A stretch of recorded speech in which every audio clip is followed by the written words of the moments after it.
जी। चलिए सभी लोग बैठेंगे। हेलो आद्या। चलो सब लोग बैठेंगे, दोनों हाथ ज्ञान मुद्रा में रखेंगे। चलो आद्या गायत्री मंत्र बोलो।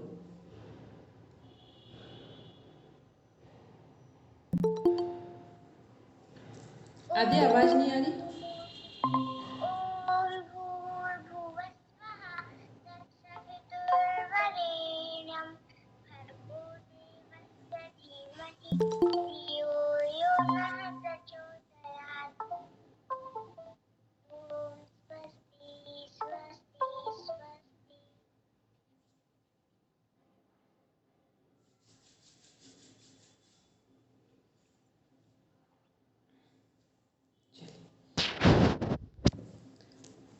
सभी लोग योग दर्शन सेकंड चैप्टर में 25 नंबर का सूत्र ओपन करेंगे।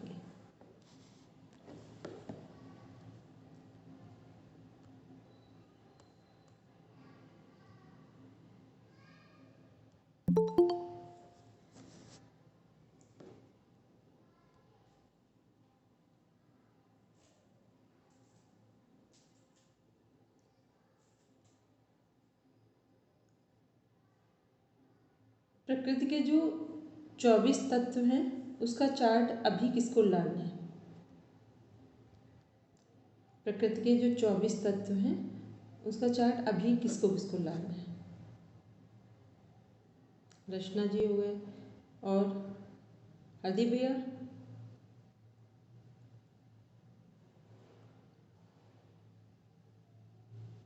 सबको मेरी आवाज आ रही है? जी जी मैम। अरे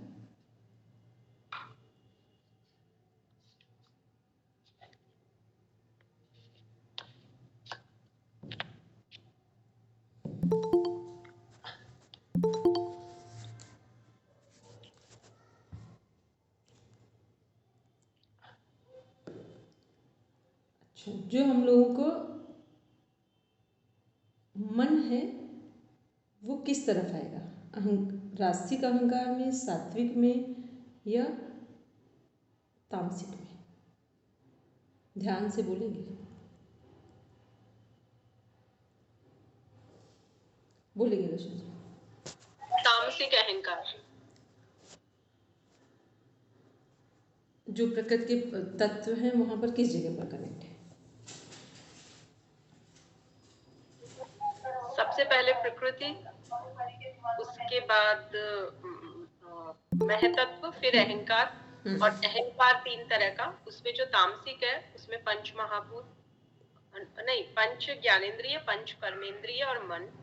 राजसिक में कुछ नहीं आएगा क्योंकि इसकी अपनी अलग से कोई सत्ता नहीं है। और तामसिक में तन्मात्राएं, पंच तन्मात्रा और पंच महाभूत। एक बार सब लोग ध्यान से देखो पीडीएफ को ओपन करके। सात्विक में आएगा मन। अभी सब लोग कंफर्म करके बोलेंगे कि मन किस में आएगा, राजसिक में या तामसिक में या सात्विक में? बोलेंगे हरदीप भैया।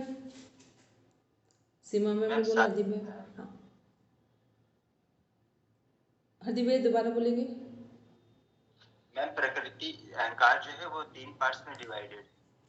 तो सत्व, रज और तम। जो तम है उससे पंच तन्मात्राएं हैं और उनसे पंच महाभूत है। और जो सत है उसके अंदर 5 कर्मेंद्रिय, 5 ज्ञानेंद्रिय और 1 मन। हमने कहा मन किस में आ रहा है, सात्विक अहंकार में या तामसिक में? सात्विक में। सब लोग पूरे चार्ट को, अभी भी जिनको कहीं कोई कंफर्म नहीं है तो ये सबका क्वेश्चन है, प्रॉपर इसको पढ़कर पीडीएफ में देखेंगे, ठीक है? सभी के लिए नहीं आ रहा है। अभी हमने किसी को कुछ कहा नहीं है, बस एक बार सब लोग पूरी दृढ़ता के साथ देखकर फिर बोलेंगे कि यही होना चाहिए, ठीक है? चलिए, विशेष में कितने तत्व हैं हमारे? जिनको लर्न है वो जस्ट आंसर देंगे। बोलेंगे हरदीप भैया। मैम 16 तत्व है। अविशेष में 6। सीमा मैम बोलेंगे। फिर हमारा जो विशेष है, अविशेष है, फिर एक है हमारा लिंग, सॉरी महत तत्व। महत तत्व में क्या कनेक्ट हो रहा है? लिंग। लिंग वो क्या है? बुद्धि। और फिर अलिंग क्या है? अलिंग में मूल प्रकृति। Very good. सीमा मैम के लिए सब लोग क्लैपिंग कर दे। इतना आराम से आंसर दी। चलिए बहुत बढ़िया सीमा मैम, ठीक है। चलिए अब हम लोग आगे देखते हैं। सूत्र 25 नंबर का। प्रणाम हेमंत भैया। प्रणाम डॉक्टर साहब। हम सबको वो कनेक्ट कर रहे थे और इसमें देख रहे थे लैपटॉप में, फिर अभी हमको याद है हेमंत भैया की कनेक्ट कर। मैं तो ऐसे ही सबके दर्शन करने आ जाता हूँ। नहीं, आपके दर्शन हम लोग खुद ही कर रहे हैं, लेकिन दर्शन दे ही नहीं रहे तो करेंगे कहाँ से? हमारे विद्यार्थियों से बहुत कुछ सीखा है तो मैं ये निवेदन कर रहा हूँ डॉक्टर साहब, आज हमने टेस्ट लिया था और मैं आप यहाँ पर भी विद्यार्थी हैं हमारे, जो जिनमें सीमा जी भी हैं, और ये सब लोग अपने अपने अंतर में जानते हैं इन्होंने क्या क्या उत्तर दिए हैं, और मैं क्या बोलूँ आप लोगों को। कोई नहीं हेमंत भैया, बस इतना बोलना है कि सही ढंग से पढ़ना है दोबारा, क्योंकि ये हाँ मतलब मैं वही तो कह रहा हूँ, मैं क्या बोलूँ, वो ज्यादा आप ही बोल दीजिए ज्यादा, तो मैं तो अभी हम ही बोल रहे हैं कि देखो भाई, सब लोग 6 लेवल में हैं। 6 लेवल का मीन्स है कि जो हम पढ़ रहे हैं उसको पढ़ने के साथ साथ जो हम लोग बोलते हैं ना कि चिंतन मनन निधिध्यासन, इसको केवल इतना नहीं पढ़ना है कि बस हमने ये पढ़ लिया और बस थोड़ा सा ध्यान में आ गया, एक बार देख लिया रख दिया। अब 6 लेवल आपका बस 6, 7 सब लास्ट में ही खड़े हैं आप, ठीक है। तो पढ़ने का मीन्स है पढ़ना भी है और अपना सिलेबस डेली प्रॉपर रिवीजन करना है। जो हम लोगों ने एनाटॉमी फिजियोलॉजी पढ़ी है उसकी 20 मिनट डेली प्रैक्टिस करनी है, और जिनकी अच्छी प्रैक्टिस हो गई वो 1-1 मिनट में सारे डायग्राम बनाएंगे, और उसके बाद जो हमारे इम्पोर्टेंट ऑर्गन्स हैं वो डायग्राम के अंदर रख देंगे। आप उनका फंक्शन लिखें या अपने माइंड से चेक कर लें कि किस ऑर्गन का क्या फंक्शन है, और फिर जो और भी चीज़ें उसमें दी हुई हैं उन्हें भी ध्यान से देखेंगे, ठीक है। तब तो लगेगा कि सच में आप पढ़ रहे हैं, अन्यथा फिर आपको एक साथ बहुत सारी चीज़ें दिखेंगी और फिर पढ़ना आपको लगेगा कि शायद एक तरफ पढ़ते रहे और एक तरफ भूलते रहे, या ये कहें कि कॉन्सेप्ट क्लियर नहीं हुआ, ठीक है। तो ये जो हेमंत भैया कहना चाह रहे थे उसको हमने बहुत सामान्य और सटीक शब्दों में आपसे बोला है। तो ये सब आपकी रिस्पॉन्सिबिलिटी है। हम लोग अपनी रिस्पॉन्सिबिलिटी जब तक हमारा आप लोगों का एग्ज़ाम होगा तब तक हम लोग अपनी पे कर देंगे, ठीक। जहाँ जो भी हमसे बन पड़ेगा वो सहयोग कर देंगे, लेकिन अंततोगत्वा एट लास्ट आपका ही डिसीज़न होगा कि हमने कैसा पढ़ा है, ये रिजल्ट ओरिएंटेड है या केवल एक टाइम पे जो पढ़ा था बस वही काम पूरा हुआ है, ठीक है। तो अब हम ऐसी उम्मीद करेंगे कि नेक्स्ट टाइम हेमंत भैया को इस तरह की बात ना कहनी पड़े। कोई बात नहीं, देखो मैं तो 1-2 चीजें पूछ लेता हूँ मैं, है ना, फिर आप कंटिन्यू करना डॉक्टर साहब, 1 मिनट मैं और ले लूँ। सीमा जी, क्लेश कितने होते हैं योग दर्शन में?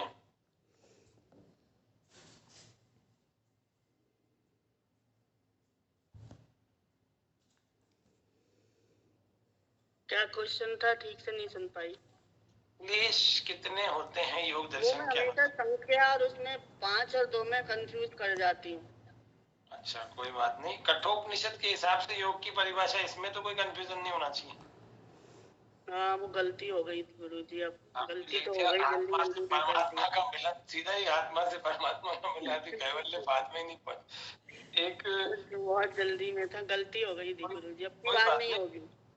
कोई बात नहीं। चित्त विक्षेप का क्वेश्चन एक गलत कर दिया आपने, है ना। एक मैत्री करुणा के कॉन्सेप्ट से पूछा था।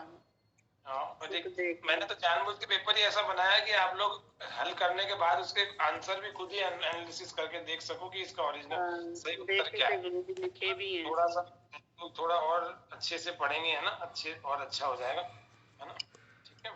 आत्मनिवेदन जो है ये जो है उस भक्ति का है, नवधा भक्ति का। नवधा भक्ति का। एक क्वेश्चन रचना जी का भी ले लेते हैं। हाँ जी रचना जी, प्लाविनी कुंभक किस ग्रंथ में है?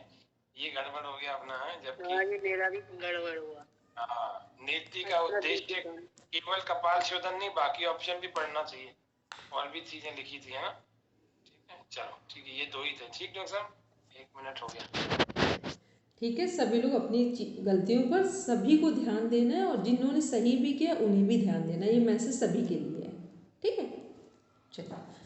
और एक मैसेज और, जिन्होंने उस पेपर्स को नहीं दिया है वो आज कल में दे देना, ठीक है? आज कल में मतलब अभी मैंने टाइमिंग फिक्स कर रखा है उसका 9 बजे तक, तो 9 बजे तक बंद हो जाएगा, है ना? तो इसीलिए आप लोग दे देना, जिन जिनका नहीं दिया वो कंप्लीट कर लेना। गुरुजी फर्स्ट वाला तो नहीं ओपन हो रहा है क्वेश्चन? हो जाएगा, भगवान का नाम लेके करो, सब हो जाएगा। ऐसा हो जाता है सब। फर्स्ट वाला क्या है, उसका टाइम रखा है हमने 7 बजे का, ठीक है? तो 7 से 9, तो अभी 8 बजे जैसे क्लास खत्म हो जाए तो आप चला लेना, 9 बजे तक चलता रहेगा, कोई दिक्कत नहीं। हेमंत भैया एक काम करेंगे, देखिए बताए 7 से 8 ये लोग क्लास अटेंड कर रहे हैं, तो 7 से 8 के बाद ना 8 से 9 अगर ये लोग अपना टेस्ट देंगे। तो 10 मिनट का पेपर है, कुल 10 मिनट का ही अच्छा, पेपर है। 10 मिनट का है तो दे देंगे, 10 मिनट का है तब तो दे देंगे, ठीक है? 15-20 क्वेश्चन है, 15-20 अच्छा तो क्वेश्चन ठीक में क्या है, 10-12 मिनट से ज्यादा नहीं क्या तो ठीक है, अगर 10 मिनट 15-20 क्वेश्चन है तो सही बात है, 10 मिनट का ही टाइम लगेगा, तो फिर 8 से 9 के बीच में जहाँ आपको टाइम हो दे दीजिए। डॉक्टर साहब क्या है, बेसिक वाले हैं, लेवल 1 2 3 के बेस वाले हैं, मतलब ये वाले अभी 6 के तो मैंने बनाए ही नहीं।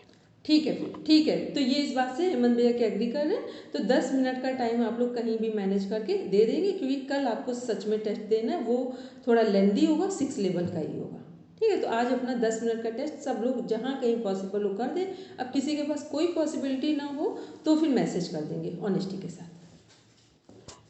ठीक है जी, सबको करना है, सभी को हल करना है, ओके? चलिए, अब हम लोग देख रहे हैं 25 नंबर का सूत्र है सेकेंड चैप्टर में, तद्भावा संयोगा भावो हानम तदस्य कैवल्यम।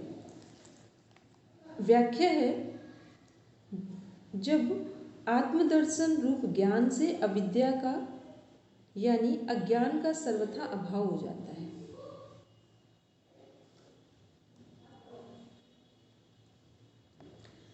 जब आत्मदर्शन रूप ज्ञान से अविद्या का यानी अज्ञान का सर्वथा अभाव हो जाता है, ठीक? तब अज्ञान जनित संयोग का भी अपने आप अभाव हो जाता है। यहाँ एक अंडरलाइन करेंगे अपने सूत्र में, जहाँ लिखा है संयोगा भावो, इसको अंडरलाइन करेंगे, ठीक है? संयोगा भावो, ठीक है? इसी का अर्थ लिखा हुआ है ये कि अज्ञान जनित संयोग का भी अपने आप अभाव हो जाता है। फिर पुरुष का प्रकृति से कोई संबंध नहीं रहता और उसके जन्म मरण आदि संपूर्ण दुखों का सदा के लिए अत्यंत अभाव हो जाता है तथा पुरुष अपने स्वरूप में स्थित हो जाता है। यही उसका कैवल्य अर्थात सर्वथा अकेलापन है, ठीक? ये सर्वथा अकेलापन का मीन्स जो हम लोग सामान्य भाषा में क्या बोलते हैं कि अकेलापन का फील कर रहे हैं, तो इसका मतलब है ये हमारा वीक पॉइंट है।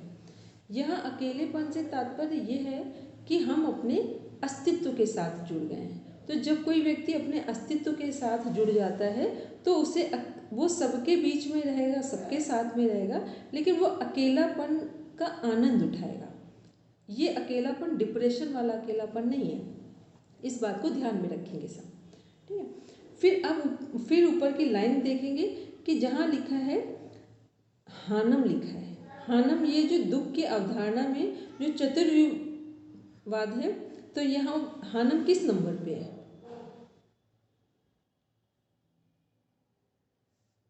ये जो हानम जिसे हान पढ़ते हैं ये किस नंबर में है? चतुर्युगवाद जो दुख की अवधारणा है।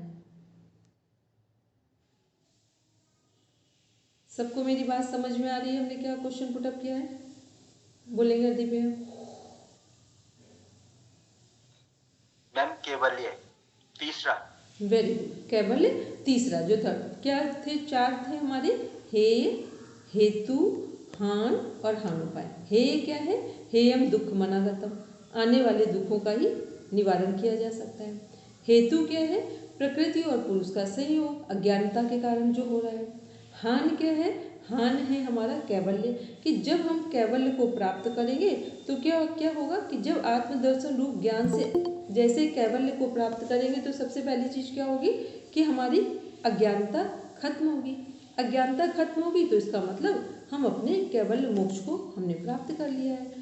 फिर क्या है कि जब हमारी अज्ञानता खत्म होती है वैसे ही हमारे दुखों का भी अंत हो जाता है। दुखों का अंत ये नहीं है कि जो बाहर प्रकृति में जो कुछ घटेगा वो नहीं घटना है। दुखों का अंत ये है कि जो कुछ भी समस्या है वो हमें समाधान के स्वरूप में दिखाई देना शुरू हो जाएगी। ठीक है, अब हम किसी भी समस्या से अपने आप को अटैच नहीं करेंगे, उसको प्रकृति के नियमों के अंदर समझेंगे और उसको पूरे साहस के साथ कह दें या ईश्वर की अनुकंपा समझ के उसको फेस करेंगे। फिर वहाँ शिकायत का भाव खत्म हो जाएगा, पूर्णतया ईश्वर प्रणिधान आ जाएगा। ये है हान, जो कैवल्य की बात हो रही है। इसके बाद है विवेक ख्याति विप्लवा हानुपाया, 26 नंबर का सूत्र है। अब ये हानुपाया क्या है, जो 4th नंबर है हमारा चतुर्विवाद दुख की अवधारणा में। इसमें क्या है, अब विप्लवा मीन्स होता है निश्चल और निर्दोष। विवेक ख्याति क्या है, विवेक ज्ञान है। हानुपाय क्या है, हान का उपाय है। हानुपाय मीन्स हान का उपाय। हान का उपाय मीन्स कैवल्य का उपाय क्या है, मोक्ष प्राप्ति करने का मुख्य उपाय क्या है, विवेक ख्याति। तो हे हेतु हान और हानोपाय, मतलब हानोपाय में जो कैवल्य को किसके द्वारा प्राप्त किया जा सकता है, विवेक ख्याति या विवेक ज्ञान के द्वारा।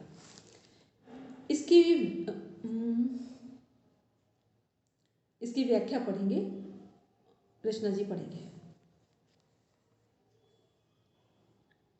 प्रकृति तथा उसके कार्य, बुद्धि, अहंकार, इंद्रियां और शरीर, इन सबके यथार्थ स्वरूप का ज्ञान हो जाने से तथा आत्मा इनसे सर्वथा भिन्न और असंग है, आत्मा का इनके साथ कोई संबंध नहीं है, इस प्रकार पुरुष के स्वरूप का यथार्थ ज्ञान हो जाने से जो प्रकृति और पुरुष के स्वरूप का अलग अलग यथार्थ ज्ञान होता है, इसी का नाम विवेक ज्ञान है।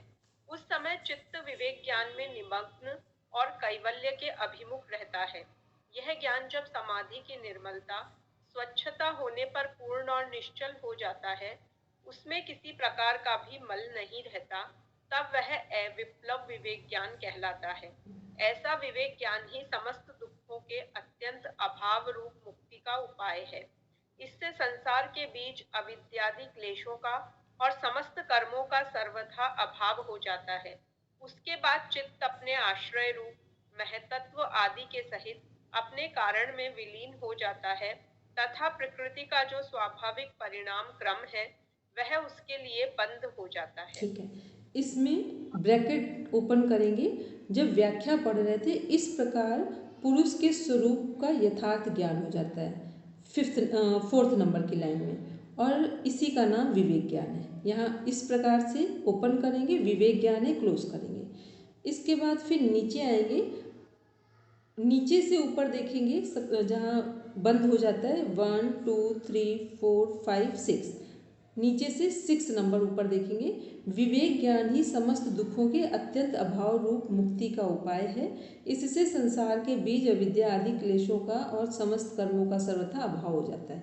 इसको ब्रैकेट क्लोज कर देंगे यहाँ पर। अब देखते हैं हम लोग नेक्स्ट सूत्र है। ये जो सूत्र है इसके सभी प्रकार को ध्यान से पढ़ना है। ठीक है, विवेक ख्याति तो सिंपल था, उसमें इतना टफ नहीं था। अब जो सूत्र पढ़ेंगे, बस ये थोड़ा सा टफ तो नहीं कहेंगे, लेकिन थोड़ा बड़ा है ये सूत्र का अर्थ। जो ये है तस्य सप्तधा प्रांत भूमि प्रज्ञा, मीन्स उस विवेक ज्ञान प्राप्त पुरुष की 7 प्रकार की अंतिम स्थिति वाली प्रज्ञा बुद्धि होती है। अब क्लियर हो रहा है कि प्रज्ञा विवेक ज्ञान से संबंधित है, जो हम ऋतंबरा प्रज्ञा पढ़ रहे थे। ठीक है, जिनको कहीं थोड़ा बहुत कन्फ्यूजन लग रहा था। ठीक है, तो प्रज्ञा कितने प्रकार की है, 7 प्रकार की है। विवेक ज्ञान क्या है, हान का उपाय है। कैवल्य प्राप्ति करने का साधन क्या है, विवेक ज्ञान, विवेक ख्याति ऋतंबरा प्रज्ञा है। ये कितने प्रकार की है, 7 प्रकार की है।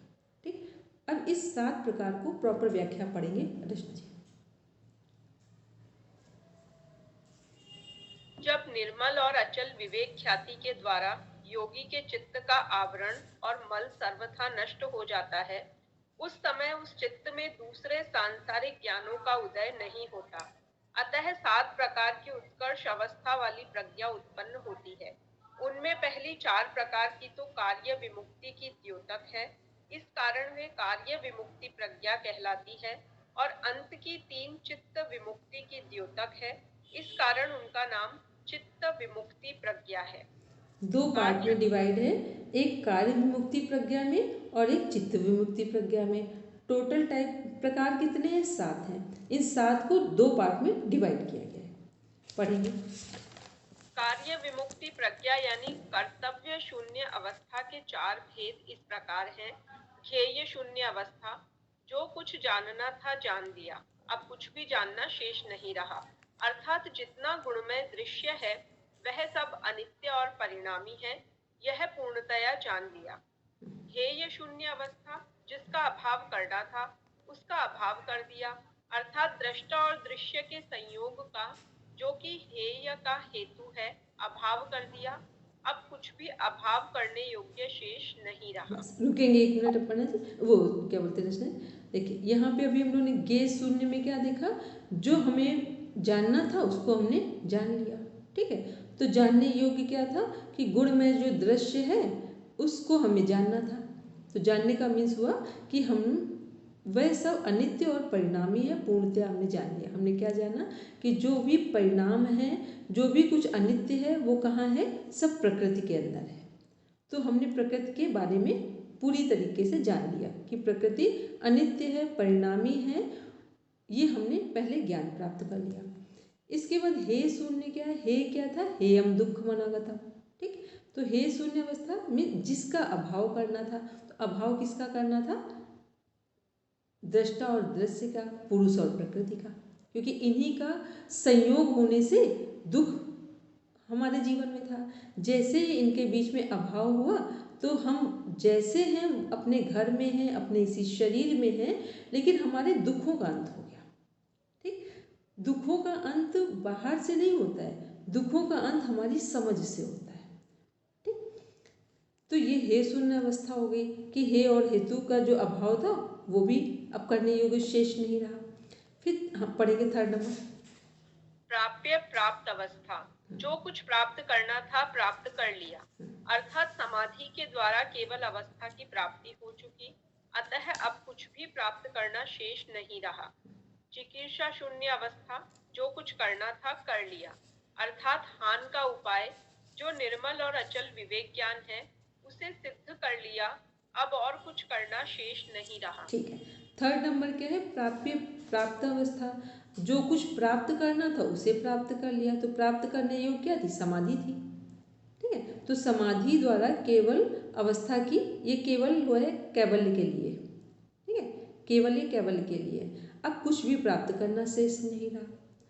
फिर 4th नंबर है चिकित्सा शून्य अवस्था, जो कुछ करना था वो कर लिया, करना था कर लिया, अर्थात हान का उपाय करने योग्य क्या था? हान का उपाय करना था हमें, केवल प्राप्ति करने के लिए तो उपाय करना था।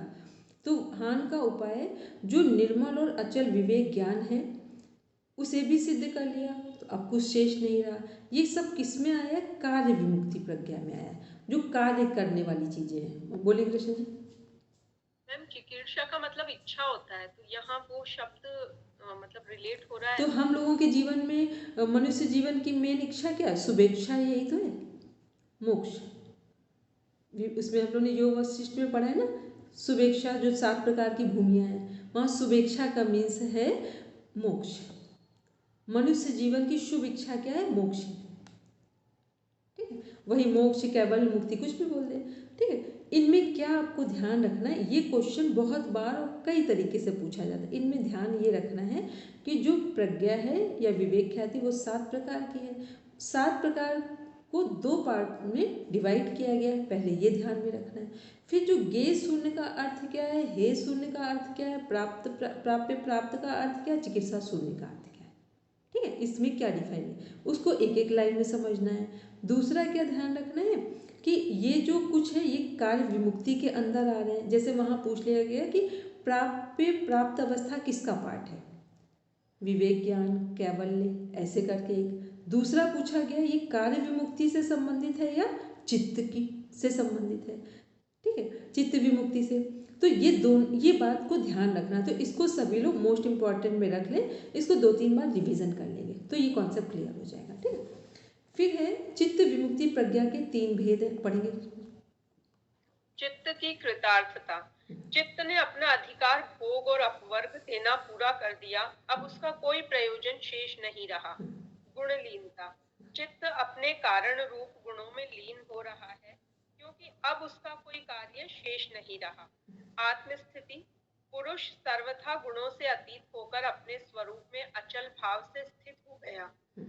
इस प्रकार इस 7 प्रकार की प्रांत भूमि प्रज्ञा को अनुभव करने वाला योगी कुशल जीवन मुक्त कहलाता है, और चित्त जब अपने कारण में लीन हो जाता है तब भी कुशल विदेह मुक्त कहलाता है। ठीक है, ये जीवन मुक्त और विदेह मुक्त में बहुत अंतर नहीं है कुछ भी। ठीक है, एक तरह से ये दोनों एक ही बात कर रहे हैं। ठीक है, अब देखिए जब चित्त विमुक्ति की बात की गई तो यहाँ पर क्या बोले, अब चित्त का डायरेक्ट चित्त के बारे में बताया जा रहा है कि चित्त ने क्या किया कि भोग और अपवर्ग देना बंद कर दिया। चित्त किसको भोग और अपवर्ग दे रहा था? दृश्य को, पुरुष को, आत्मा को, वो बंद हो गया। फिर गुण लीनता में क्या हुआ, सभी गुण अपने अपने मूल प्रकृति में लीन हो गए। फिर क्या आत्मस्थिति, आत्मस्थिति किसकी होगी? पुरुष सर्वथा गुणों से अतीत होकर अपने स्वरूप में स्थित हो गया। ठीक है, तो बात सब में किसकी चल रही है? सभी में बात चल रही थी, पहले हमारे करने योग्य विवेक से संबंधित बात चल रही थी।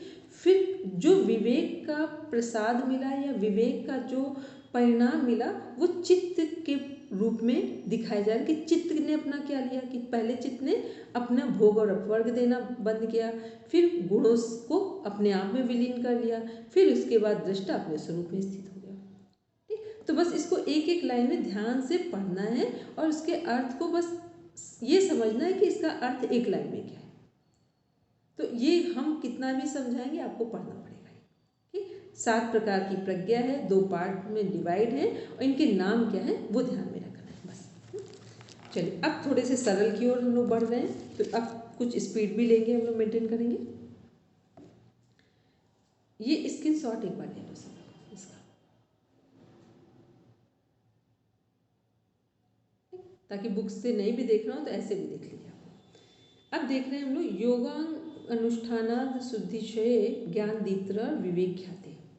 मीन्स योग के अंग का अनुष्ठान करने से अशुद्धि का नाश होने पर ज्ञान का प्रकाश विवेक ख्याति पर्यंत हो जाता है।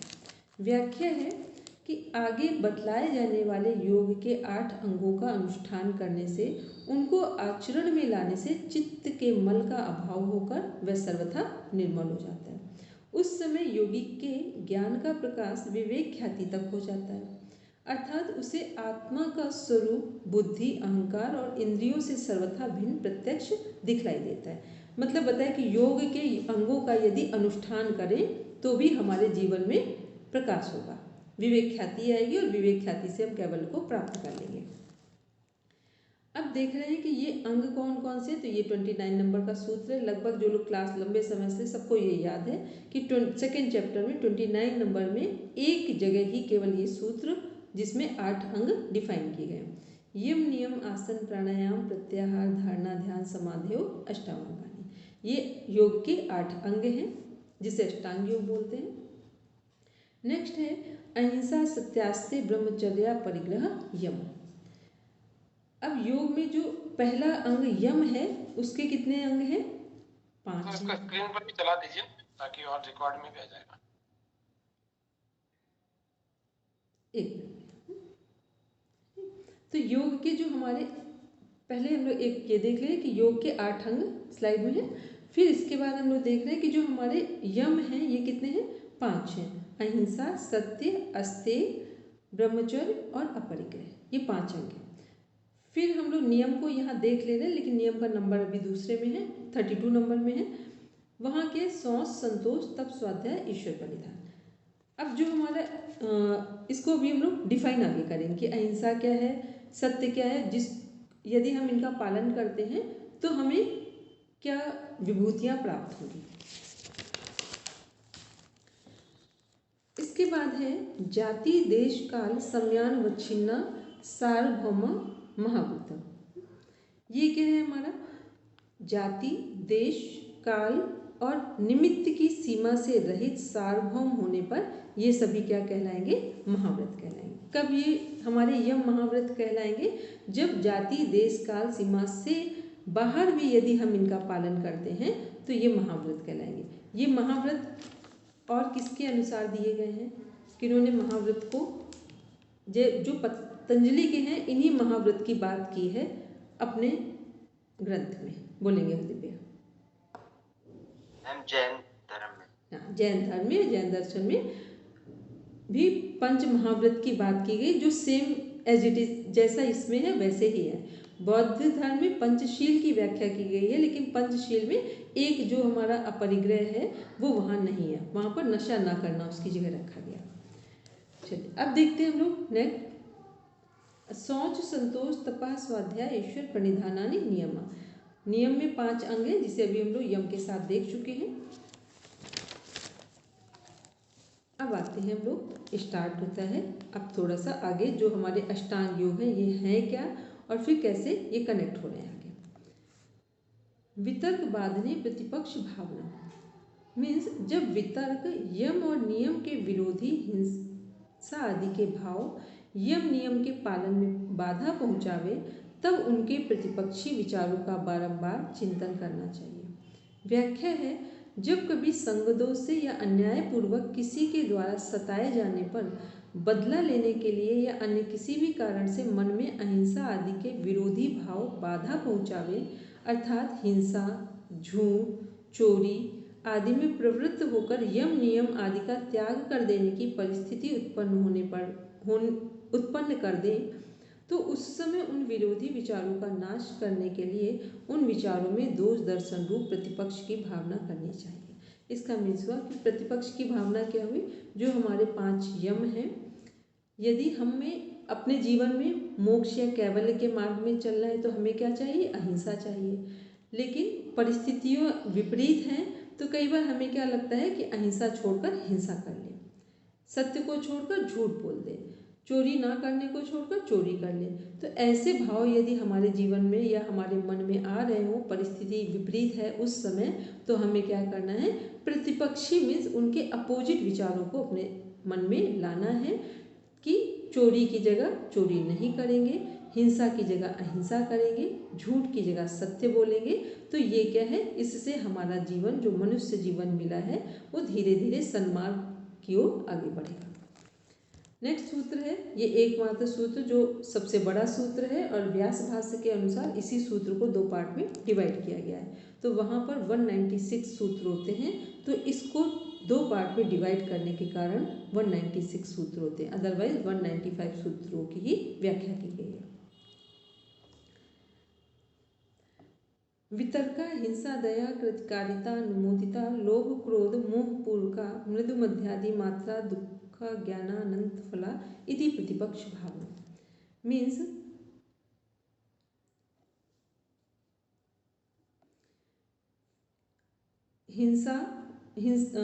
यम और नियम के विरोधी हिंसा आदि भाव वितर्क कहलाते हैं।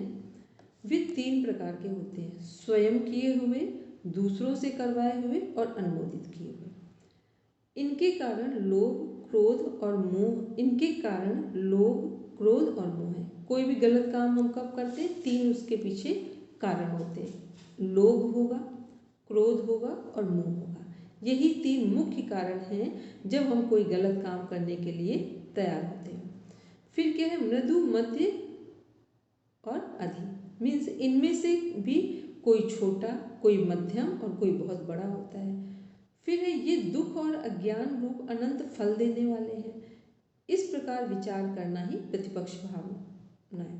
मतलब कि हमें यदि ये फील हो जाए कि हमने गलत काम किया तो फिर परिणाम हमें दुखद ही मिलेगा, तो भी हम गलत काम करने से बचेंगे।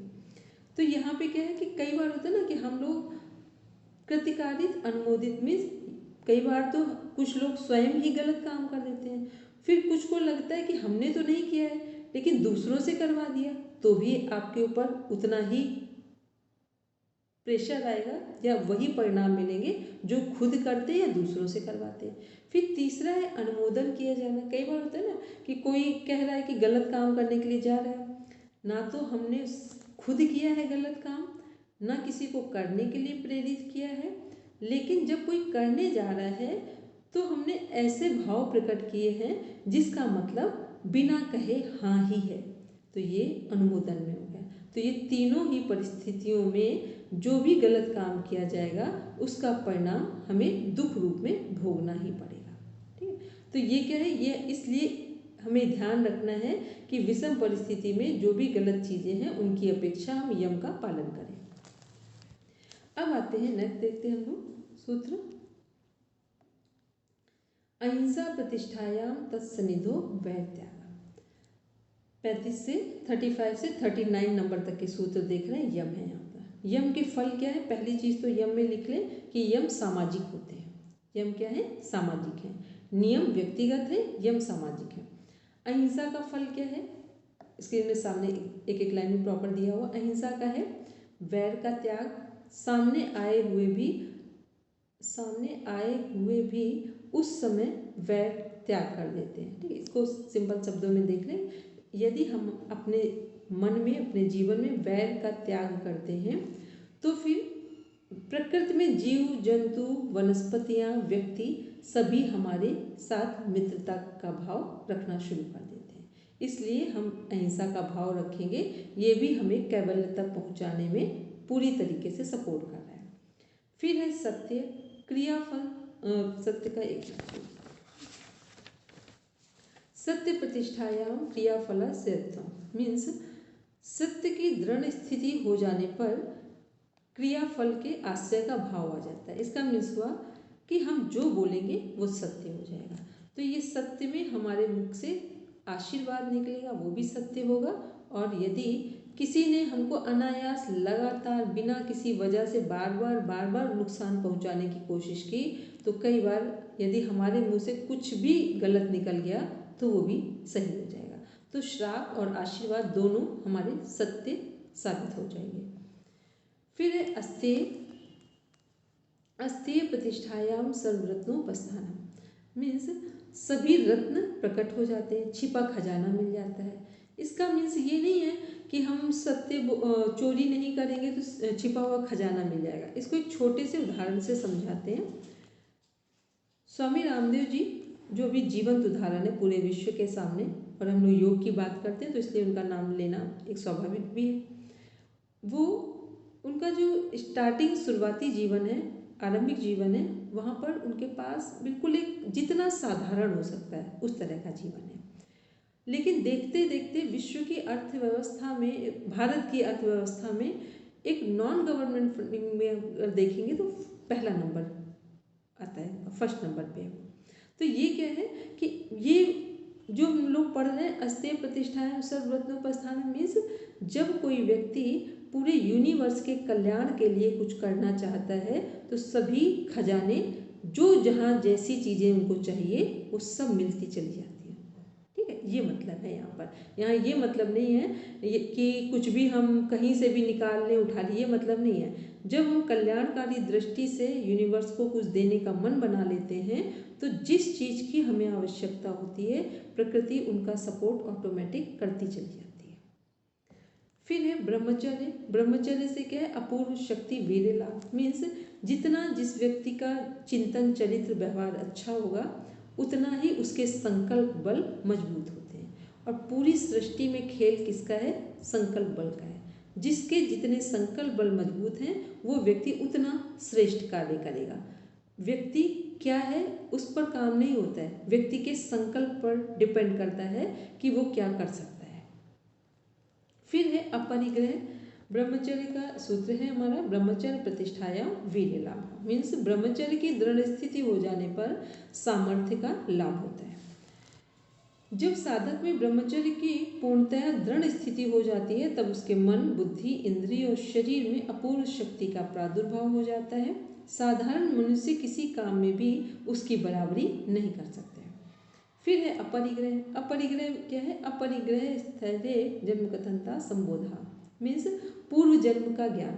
ये अपरिग्रह है क्या, ना तो हमें विचारों को रखना है, जरूरत से अधिक विचारों को दिमाग में नहीं रखना है, और जरूरत से अधिक वस्तुओं का संचय नहीं करना है। जब दोनों का ही ना विचारों का संचय अधिक करते हैं और ना ही वस्तुओं का संचय अधिक करते हैं तो क्या होगा उसका परिणाम कि हमें अपना भूत, भविष्य और वर्तमान, भूत में क्या घटा है, वर्तमान में जो घट रहा है, भूत में हमने ऐसा क्या किया है पास्ट में जिसके कारण वर्तमान हमें ऐसा मिल रहा है। अच्छा और बुरा दोनों ही हो सकता है। और फिर हम भविष्य को भी देख सकते हैं कि कौन सी चीज़ें हमारे सामने जीवन में घटने वाली हैं। ये कब हो रहा है, जब हम अपरिग्रह करते हैं, मन से भी, वचन से भी, कर्म से भी, सभी जगह से अपरिग्रह की भावना रखते हैं। और जब हम लोग अहिंसा की बात कर रहे हैं, सत्य, अस्तेय, ब्रह्मचर्य, यहाँ तीनों स्थितियाँ एक साथ हैं।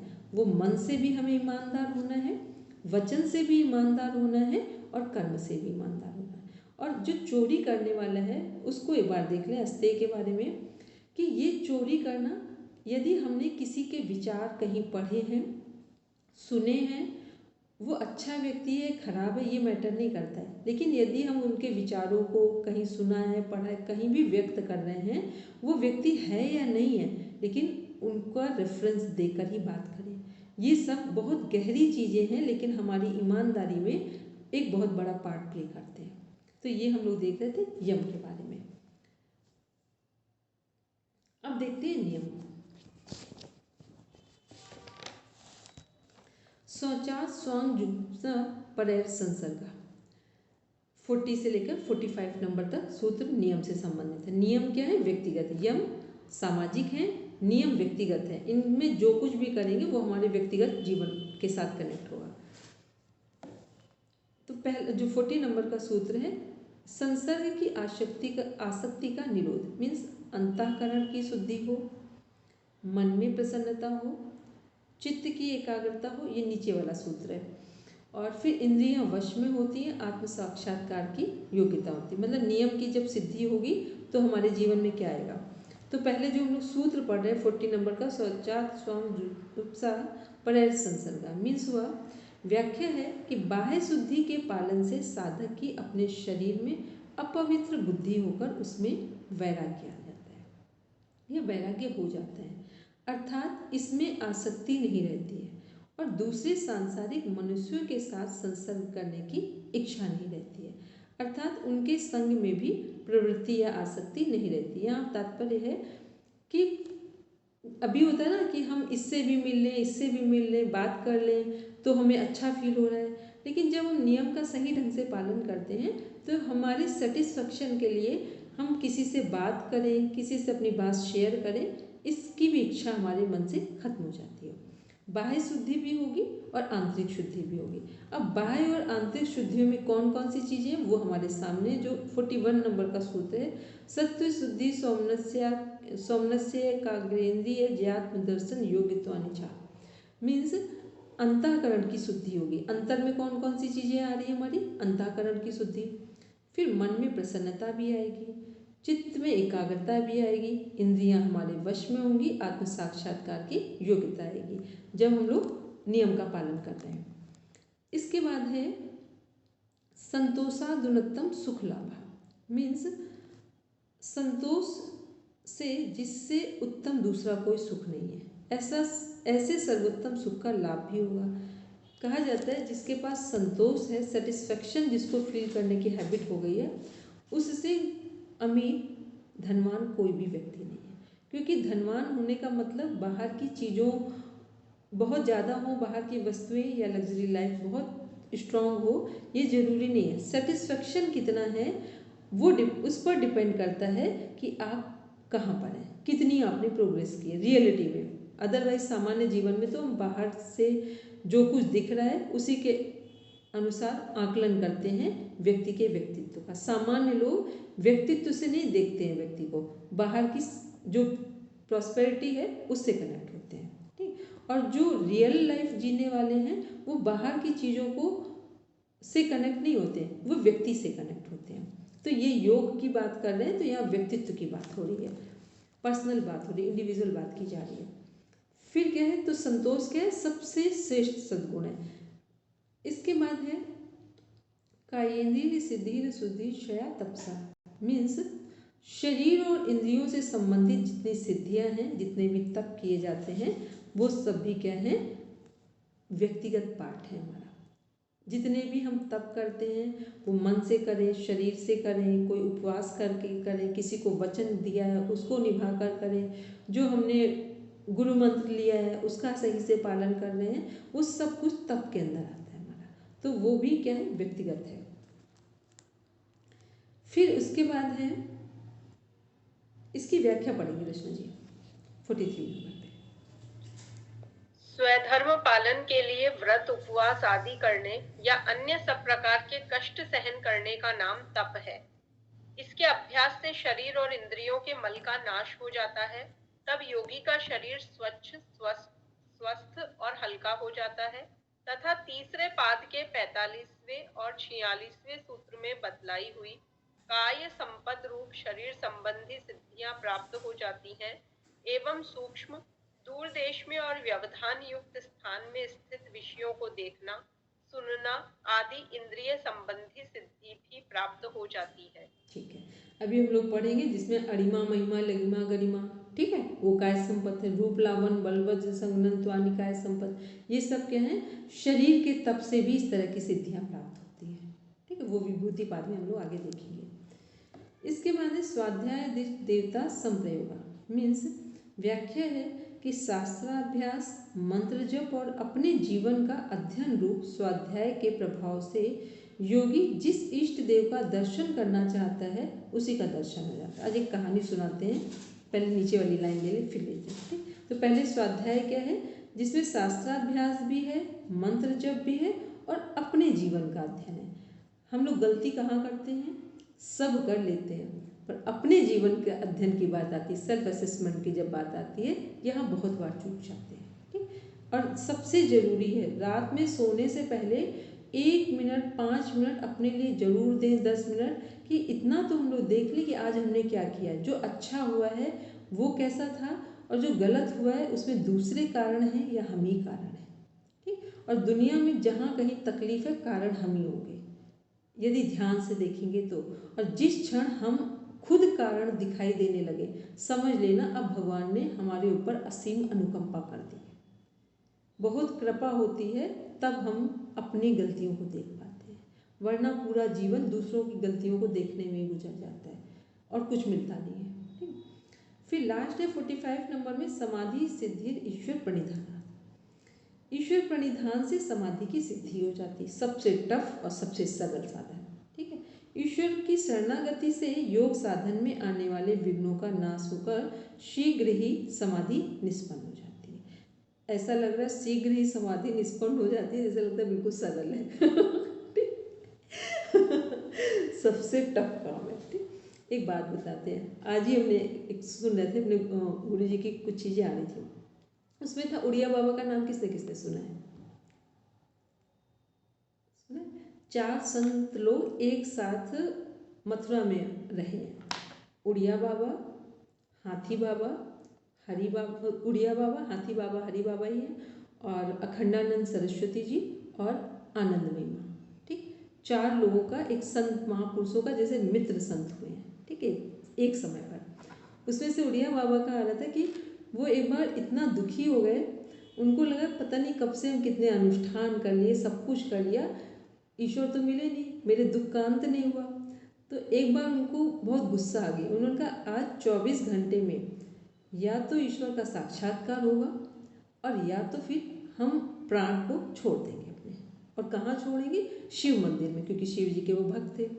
उन्होंने किया क्या कि शिव जी के ऊपर दोनों पैर रख लिए, जमीन पर लेट गए और दोनों पैर रख लिए शिव जी के ऊपर। उन्होंने कहा बहुत कुछ कर लिया, कभी सुना तो है नहीं मेरी प्रार्थना, अब आज फाइनल होना है कि सुनोगे या नहीं सुनोगे, नहीं इसी मंदिर में हम अपना शरीर छोड़ेंगे, बस ये प्रण। उन्होंने अपने जीवन की घटना में लिखा है, बताया है कि जब आपकी श्रद्धा बिल्कुल अंत पे पहुंच जाती है तो ये मायने नहीं रखता है कि आपने कितनी साधना की है, साधना की गहराई कितनी है ये महत्वपूर्ण है। कितने अनुष्ठान किए, कितने वर्ष साधना की, ये महत्वपूर्ण नहीं। ये ईश्वर प्रणिधान में कहानी सुना रहे हैं। बताते हैं कि 24 घंटे का 22 घंटे ही हो पाए थे, शिव जी प्रकट हुए थे। ठीक, उनका साक्षात्कार मंदिर से है। ठीक, तो ये क्या है? ये ईश्वर प्रणिधान है।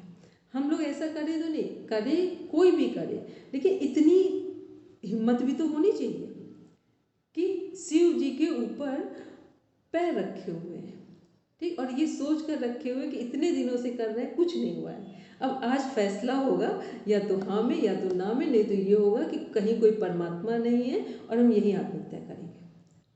तो ये क्या, ये ईश्वर प्रणिधान है कि जब हम पूरी तरीके से ईश्वर को जिस क्षण सरेंडर होते हैं, और ये इनकी बात नहीं है, कभी भी अपने जीवन में देखना, जब हम लोग पूरी तरीके से निराश हो जाए और पूरी तरीके से ईश्वर को समर्पित हो जाए, उस दिन समस्या का समाधान मिलता है।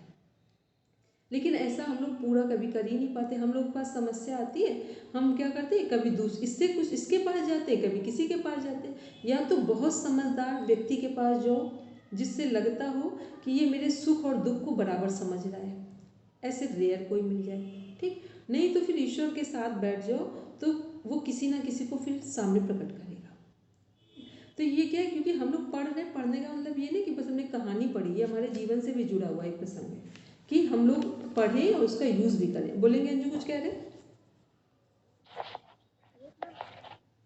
मैम साक्षात्कार का मतलब इधर एक मिनट अंजू, हम अपना माइक म्यूट करें फिर बोलो। मैम साक्षात्कार मतलब किसी के दर्शन होने का मतलब यही होगा ना कि आत्मज्ञान हुआ वहाँ पे। हाँ, आत्मज्ञान की बात की है, ठीक है, क्योंकि आत्मज्ञान ही होगा तब वो, मतलब कि वो चीज़ वो प्रकट हुए। फिर अब एक चीज़, हाँ चलो सब लोग एक बार ध्यान से, नहीं तो एक गलत हो जाएगा कॉन्सेप्ट। अंजू ने बड़े ध्यान से क्वेश्चन पूछा है, ठीक है, और एक दिन पूछा था रचना जी ने, दोनों लोगों के क्वेश्चन का एक ही आंसर दे। शिव जी प्रकट हुए तो शिव जी प्रकट होकर उनको आत्म साक्षात्कार नहीं हुआ है। शिव जी प्रकट होने से ये हो गया कि भगवान हैं, और फिर शिव जी ने उनके गुरु जी की व्यवस्था की। जब भी आत्मज्ञान होगा किसी को, ब्रह्म ज्ञान होगा, केवल मोक्ष प्राप्ति का जो ज्ञान है अनुभव के साथ, वो कभी भी डायरेक्ट भगवान जी से ऐसे नहीं होता है। उसके लिए माध्यम गुरु जी बनते हैं, सदगुरु भगवान बनते हैं, ठीक। इसका एक उदाहरण दे दें, जो रचना जी का सवाल था, दोनों लोगों का एक साथ कनेक्ट कर देना। रचना जी ने कुछ दिन पहले, अभी एक हफ्ते भी नहीं हुए शायद, क्वेश्चन किया था रामकृष्ण परमहंस जी और विवेकानंद जी का, ठीक। तो जो कि उनको निर्बीज समाधि लगी थी कि सबीज समाधि, तो हमने कहा था निर्बीज समाधि। अब आते हैं रामकृष्ण परमहंस जी के ऊपर। कितने लोगों को, बस जिनको पता है वो हैंड रेस कर देना है कि रामकृष्ण परमहंस जी जो महाकाली माता है उनके भक्त थे, ठीक। और ये सत्य घटना है कि वो जो भी भोग लगाते थे, पहले खुद चक्कर देखते थे और फिर महाकाली को वो भोग लगाते थे, और महाकाली डायरेक्ट प्रकट होकर वो भोग ग्रहण करती थी। ये सत्य घटना है, पूरे विश्व में ये घटना जानी जाती है, और सभी संत महापुरुष ओपन हार्ट अनुभव से भी इस बात को जानते हैं। इतना आप सोचो कि वो महाकाली माता को जो भी उन्हें भोग लगाना, क्योंकि पुजारी थे मंदिर के, आज तक कहा जाता है ऐसे पुजारी नहीं हुए जिसकी कोई पुजारी इस तरह का हो मंदिर का। तो जो वो भोजन जो कुछ भी खाएं, पहले देखते थे कि सही है कि नहीं, फिर वो माँ को भोग लगाते थे और माँ उनके हाथ से भोग ग्रहण करती थी। इतना सब होने पर भी उनको आत्मज्ञान नहीं प्राप्त हुआ था। इनके गुरु जी का नाम है, सभी लोग ने अपने अपने उसमें पढ़ा हुआ, नेट JR सब में है, रामकृष्ण परमहंस जी का जीवन परिचय। उनके गुरु जी हैं तोतापुरी जी। तोतापुरी जी ने उनको, अब वो पूरा बताएंगे तो टाइम लग जाएगा, बस इतना बता रहे हैं कि तोतापुरी जी ने उनका इतना सब होने पर भी उन्हें आत्मज्ञान कराने में सपोर्ट किया था, क्योंकि भगवान के दर्शन होने पर भी हमें आत्मज्ञान नहीं होता है। यदि आत्मज्ञान होता, ब्रह्म ज्ञान, केवल मोक्ष मुक्ति होती, तो अर्जुन के साथ, पांडवों के साथ हर समय भगवान कृष्ण थे। लेकिन आत्मज्ञान उन्हें कहाँ प्राप्त हुआ? केवल मोक्ष मुक्ति कहाँ प्राप्त हुई थी अर्जुन को?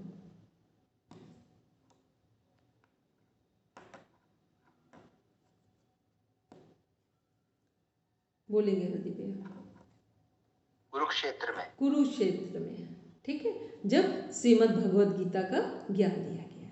ठीक, क्लियर होगी बात कि भगवान साथ में भी रहें तो भी आत्मज्ञान हो, ये जरूरी नहीं है। जब भगवान सदगुरु की भूमिका में कुरुक्षेत्र में खड़े हुए हैं तब आत्मज्ञान प्राप्त हुआ है। नहीं तो भगवान कृष्ण तो सबके साथ थे, तो फिर सबको आत्मज्ञान क्यों नहीं मिला था? फिर युद्ध क्यों हो गया था वहाँ पर? ठीक है, तो इसका मीन्स हुआ कि भगवान की कृपा से सदगुरु भगवान मिलते हैं, ज्ञान उनके द्वारा केवल मोक्ष की प्राप्ति होती है। अब रचना जी और अंजू दोनों लोग बस ओपन हार्ट एक बार बोल दो कि जो हमने बताया वो समझ में आ गया, दोनों लोगों का क्वेश्चन सॉल्व हो गया। Yes ma'am. जी मैम समझ आ गया। ठीक है, चलो अब तो ये हम लोग बात कर रहे थे किसके संदर्भ में, ईश्वर प्रणिधान के, ठीक? कि ईश्वर डायरेक्ट मिलने पर भी हमें आत्मज्ञान नहीं प्राप्त, ईश्वर की कृपा से हमें सद्गुरु भगवान प्राप्त होते हैं, और ज्ञान जो अनुभव केवल मोक्ष की की बात कर रहे हैं वो सद्गुरु भगवान के द्वारा होती है। इसीलिए राम कृष्ण जो भी इस धरती पर भगवान जी भी अवतार लेकर आए हैं उनके भी सद्गुरु हैं।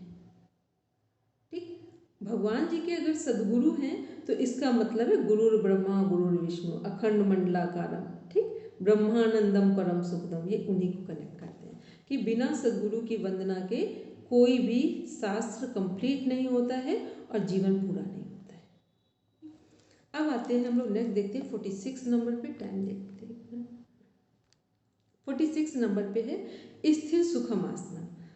ये क्या है कि जो हमारा आसन कैसा होना चाहिए जिसमें हम सुख महसूस करें। महर्षि पतंजलि के अनुसार इन्होंने कोई वर्णन नहीं किया है किसी भी आसन का, केवल ये कि जिस स्थिति में हम आराम से बैठ सकें और आधे घंटे से 3 घंटे में आधे घंटे बैठ पा रहे हैं, इसका मतलब आसन के प्रति हम समर्पित हैं, और 3 घंटे बैठ पा रहे हैं तो आसन सिद्ध हो गया है। तो जितने भी कथावाचक हैं उनको आसन की सिद्धि प्राप्त है। ठीक है, तो और आसन में 2 कंडीशंस अप्लाई की गई है। फर्स्ट क्या है कि हम जिस पर बैठे हमारे बॉडी का जो पोस्चर हो वो सुखद होना चाहिए। दूसरा क्या है, जिस पर बैठने जा रहे हैं वो कुश का आसन हो, कंबल का हो, जिसका भी है, बस कहा जाता है खाली जमीन पर बैठकर आसन पूजा ना करें, कपड़े का बिछा कर ना करें, वूलन कपड़े जो होते हैं या कुश के आसन या ब्लैंकेट जो कंबल होते हैं वो चल जाएंगे, जिससे अर्थ हमारा डायरेक्ट टच ना हो। नहीं तो फिर हम जो पूजा पाठ करते हैं वो जमीन में गुरुत्वाकर्षण के कारण वो ले लिया जाता है। तो इसलिए ऐसा कहा गया है कि आसन भी हमारा सुविधाजनक हो और उचित हो, जिस पर हमारी साधना का अभ्यास करने से उसका हमें पूर्ण परिणाम भी मिले। इसके बाद आते हैं कि प्रयत्न शिथिल्यानंद समापत्तिभ्याम। अब क्या है कि उक्त आसन जो प्रयत्न की शिथिलता से और अनंत परमात्मा में मन लगाने से सिद्ध होता है। किसी भी आसन में आप कब थोड़ी देर तक बैठ सकते हैं। आप सब लोग जो सुबह बैठते हैं प्राणायाम करते हैं, पहले जब करते थे तो आप लोग को लगता था कि आधे घंटे ध्यान में रखना पड़ता था, कितनी देर में होंगे, पैर कभी लग रहा दर्द हो रहा है, कभी लगता नहीं दर्द हो रहा, कभी लगता थोड़ा सीधा भी कर ले। अब जो लोग लगातार प्रैक्टिस कर रहे हैं अब आधे घंटे पता भी नहीं चलता है। ठीक है, तो ये क्या है, जैसे ही हम अपना मन अपनी श्वासों पे लगा लें या परमात्मा की कृपा पर लगा लें तो क्या होगा कि हमारा मन जब किसी जगह पर टिक जाएगा तभी हम एक आसन में बैठ सकते हैं। कभी भी आपका मन स्थिर ना हो तो आप शांत होकर नहीं बैठ सकते। अस्थिर मन वाले जिनका माइंड शांत नहीं है, आप देखेंगे उनके हाथ हिल रहे होंगे, पैर हिल रहे होंगे, बॉडी में मूवमेंट आ रहा होगा, वो एक स्थिति में बैठ नहीं पाएंगे। तो एक स्थिति में जब आसन में बैठेंगे तो वो किस कारण से बैठेंगे, प्रयत्न की शिथिलता से और अनंत परमात्मा में मन लगा। एक प्रयत्न भी करना पड़ेगा और क्या है, परमात्मा में जब मन लगाएंगे तो हम बैठ सकते हैं। फिर है तत्व द्वंद्वान विघाता, मीन्स उस आसन की सिद्धि का लाभ क्या होगा जब हम परमात्मा का ध्यान करके मन लगाकर बैठ जाएंगे आधे घंटे। आसन की सिद्धि हो जाने पर शरीर पर सर्दी गर्मी आदि द्वंद्वों का प्रभाव नहीं पड़ता है। ये नहीं लगे कि अब ठंड है तो आज हम जब पाठ ना करें, आज गर्मी है तो ना करें। जब आपका मन लगने लगेगा आसन में बैठने का तो सर्दी गर्मी मान अपमान सुख दुख ये आपकी साधना में बाधक नहीं बनेंगे। फिर क्या है, शरीर में उन सबको बिना किसी प्रकार की पीड़ा के सहन करने की शक्ति आ जाती है, अतः वे द्वंद्व चित्त को चंचल बनाकर साधना में विघ्न नहीं डालते हैं। तो ये हम लोगों का आज का पार्ट यहाँ कंप्लीट होता है। 4-5 सूत्र रह गए तो इनको लोग मंडे से लेंगे। चलिए अब सब शांति पाठ के लिए बैठेंगे। सबका होमवर्क है कि प्रॉपर फर्स्ट और सेकंड चैप्टर को रीड कर लेंगे और फिर विभूति पाद को पढ़ना शुरू करेंगे। और अभी मीता मैम को मैसेज कर देंगे, उन्होंने विभूति पाद में पूरा एक चार्ट बना रखा है ताकि आप सब देखें कि किस नंबर वाइज उन्होंने चार्ट बनाया कि कैसे क्या करने से कौन सी विभूति हमें प्राप्त हो रही है। चलिए अब हम लोग करेंगे शांति पाठ।